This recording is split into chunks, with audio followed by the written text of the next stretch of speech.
बहुत समय पहले एक छोटे से गांव में एक माँ और उसका नन्हा बेटा रहते थे। बेटा बहुत शरारती और जिज्ञासु था। वह अक्सर माँ से कहता, माँ, लोग कहते हैं हमारी नदी में जलपरी रहती है, क्या मैं उसे देख सकता हूँ?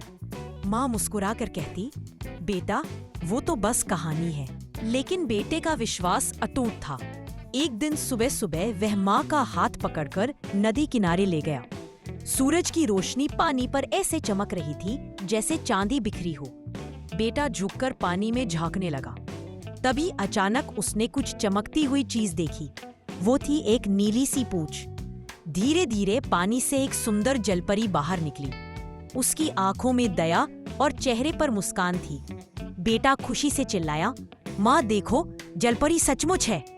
माँ हैरान होकर खड़ी रह गई। जलपरी बोली, डरो मत, मैं इस नदी की रक्षक हूँ। मैं सिर्फ उसी को दिखती हूँ जिसका दिल साफ और मासूम हो। बेटे ने उत्साहित होकर पूछा, क्या तुम मुझे नदी के नीचे का जादू दिखा सकती हो?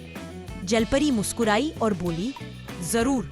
इससे पहले वादा करो कि तुम कभी नदी को गंदा नहीं करोगे और सबको बताओगे कि नदी हमारी माँ जैसी है। बेटा तुरंत बोला, हाँ, मैं वादा करता हूँ। माँ ने भी सिर हिलाकर कहा, हम सब मिलकर नदी की रक्षा करेंगे।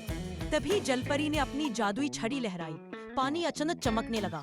उसमें रंग बिरंगी मछलियां, चमचमाते मोती और रहस्यमयी रोशनी दिखने लगी। बेटा मंत्रमुग्ध होकर देखने लगा। जलपरी बोली, ये सुंदरता तभी बनी रहेगी जब तुम सब इसे बचाओगे। इतना कहकर वह धीरे धीरे पानी में विलीन हो गई। उस दिन के बाद बेटा और उसकी माँ गांव में सबको समझाने लगे कि नदी को साफ रखना कितना जरूरी है। और सचमुच गांव के लोग भी नदी को मां मानकर उसकी रक्षा करने लगे।